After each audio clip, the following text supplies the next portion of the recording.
এই যে আল্লাহ আছে কবে থেকে আসছে, কবে থেকে উনি, শুরুটা কবে? আল্লাহ বলে আমি সূচনাহীন অতীত থেকে আছি। আমি এমন অতীত থেকে আছি যেই অতীতের কোনো সূচনা নাই। সুবহানাল্লাহ কইবেন না? আবার আমি সীমাহীন ভবিষ্যৎ পর্যন্ত থাকবো। সুবহানাল্লাহ পড়েন। এমন ভবিষ্যৎ যেটা সীমা নাই, এমন অতীত যেটা শুরু হয় নাই, তিনি হচ্ছেন আল্লাহ। চিল্লায় বলেন তিনি কে? এজন্য আমরা বলি রাদিতু বিল্লাহি রাব্বা, রব হিসেবে আল্লাহ তোমারে পেয়ে আমরা খুশি। এজন্য আমাদের ইবাদতের সব জায়গায় এই রবের নামের গুণগান আছে না নাই?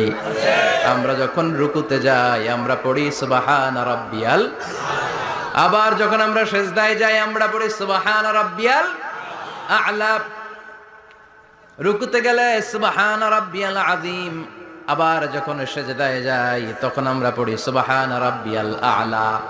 আবার